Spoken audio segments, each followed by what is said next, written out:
France Bleu Limousin. Tout le monde dehors, Pascal Samartano. Avec Jean Alambre qui vient de me rejoindre sur la terrasse ici des Remparts, juste en face du château à Pompadour où nous sommes cet après-midi.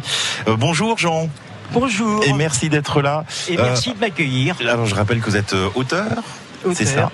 Et que vous éditez un livre qui est paru aux éditions Mon Limousin, édition dont France Bleu est partenaire. Voilà. Ce livre, je l'ai là, sous les yeux. D'ailleurs, il faudra me le dédicacer, Jean. Quand la France marchait en sabots, ça veut dire que vous allez nous raconter des histoires d'antan, c'est bien ça, à travers ce livre ? Oui, bien sûr, des histoires d'antan. D'autant que le généalogiste passionné que je suis n'ignore pas que la plupart d'entre nous sommes issus d'une population paysanne. Ouais.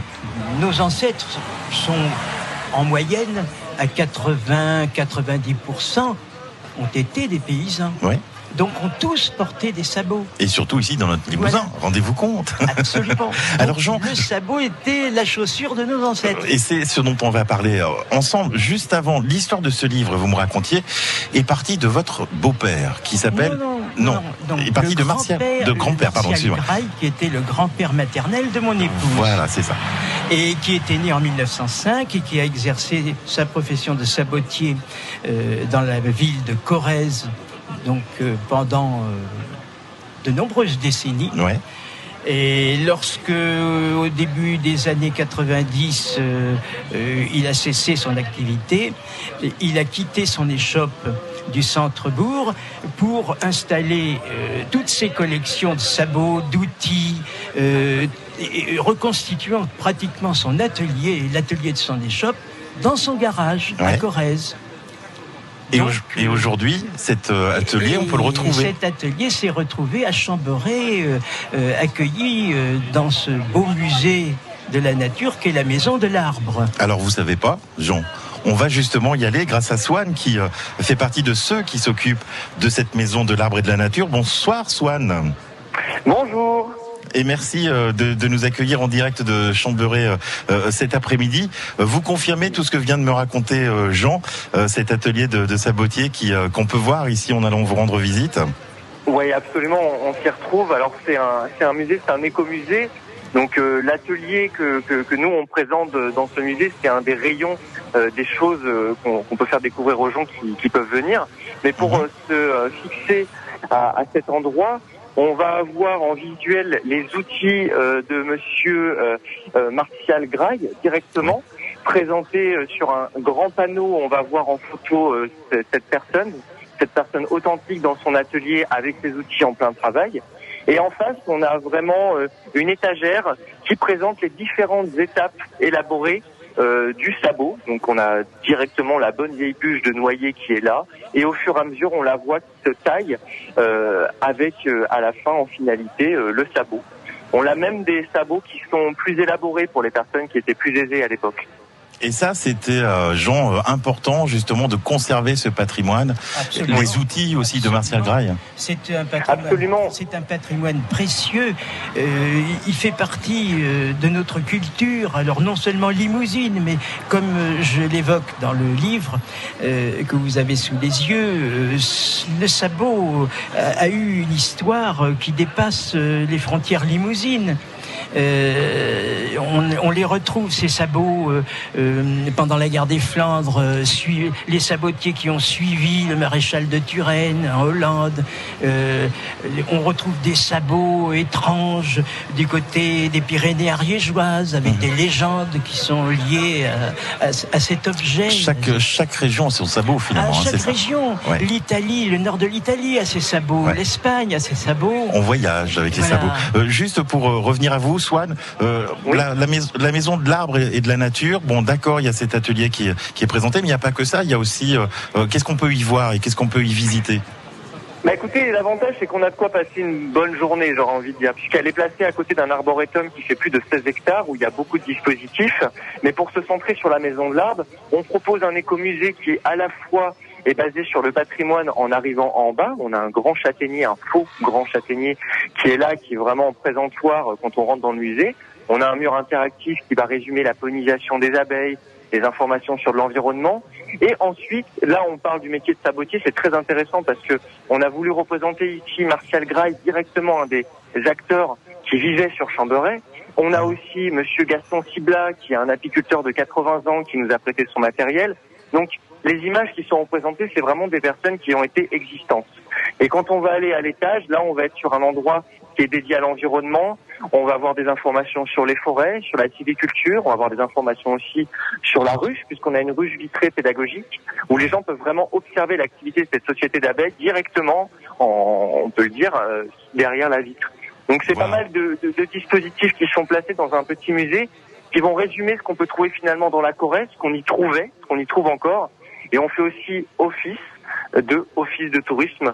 Donc les gens peuvent aussi se retrouver au niveau des balades sur le territoire chambertois, mais au-delà aussi, ou passer du temps dans l'arboretum avec les nombreux dispositifs mis en place. Merci pour cette visite guidée en direct sur France Bleu Limousin, en direct de Pompadour. On est bien, Jean, sur la terrasse ici des remparts. Hein. C'est magnifique. Vous restez avec moi encore quelques minutes ? Oh, volontiers. France Bleu Limousin. Tout le monde dehors. Pascal Samartano. Tout le monde dehors avec vous, Pascal Samartano. Vous êtes à Pompadour. Je suis parti un peu vite, effectivement. Revenez sur notre nous voir. terrasse. Oui, je suis tellement impatient de vous parler du livre de Jean Alambre, qui est resté avec nous quand la France marchait en sabots. C'est paru aux éditions Bon Limousin. Jean, on va remonter le temps, se retrouver au tout début des années 30, finalement. C'était l'époque où il y avait encore beaucoup de sabotiers. C'est ça. On peut dire, et c'est démontré de façon très sérieuse, qu'en France, jusqu'à il y a très peu de temps, c'est-à-dire pratiquement jusqu'à la veille de la Seconde Guerre mondiale, il n'y avait pas un village sans sabotier en France. Parfois deux même. Ah oui ? Ah oui. Regardez les statistiques de 1929, par exemple. Notre pays comptait encore plus de 23 000 sabotiers. Ah, quand même. Oui. Ah, quand même. Aujourd'hui, on sait combien il en reste, Jean ? Eh bien, écoutez, en 1956, il n'était plus que 284 déclarés. Ah oui, donc il y a eu une belle baisse. Et en 1967, il n'en subsistait plus que 146. Vous nous le disiez tout à l'heure, les sabots, ça représente aussi des régions, parce que chaque région faisait son modèle de sabot. Ça identifiait les gens, quoi, finalement. Par exemple, les fameux sabots de Bethmal des Pyrénées ariégeoises, ont donné lieu à une légende qui est tout à fait impressionnante et même un peu curieuse. Ces sabots si particuliers, ils ont une pointe qui relève et qui monte à la verticale pratiquement et qui mesure à peu près 30 cm, 35 cm de longueur. D'accord. Et l'origine de ce style de sabot est une histoire tragique qui remonterait aux alentours de l'an 1000. Lorsque les Maures conquirent la vallée de Bethmal, un jeune guerrier bethmalais, trompé par sa fiancée, aurait fabriqué ses sabots originaux afin de pouvoir planter, écoutez bien, sur les pointes des sabots, les cœurs sanglants de celle qu'il avait trahie et de son amant, un chef des morts. Ça devait faire mal. Je suis d'accord avec vous. Les sabots, on les a chantés aussi. Et il y a, bien sûr, un accordéoniste incontournable, Jean Corrèze, Ségurel, bien sûr, qui nous a créé la Java des sabots. Et moi, et on m'a dit aussi que vous composiez un petit peu la chansonnette de temps en temps, Jean. Oui, depuis 1966. C'était hier. Au siècle dernier. Et jamais de chansons sur les sabots, vous, par exemple ? Sur les sabots ? Et non. Non, mais vous savez, si j'ai mis le doigt dans l'engrenage des sabots, je ne sais pas si c'est la bonne expression, c'est grâce à Martial Graille. Et grâce à cet homme, je me suis lancé dans une aventure à laquelle je n'étais pas destiné, a priori. À vrai dire, qui est destiné à parler de sabots, finalement ? C'est le hasard des rencontres qui font... Le hasard des rencontres et puis une passion subite qui m'a prise comme ça... qui s'est emparé de mon esprit. J'ai voulu avancer en sabot. Voilà. Oh, c'est bien pour finir.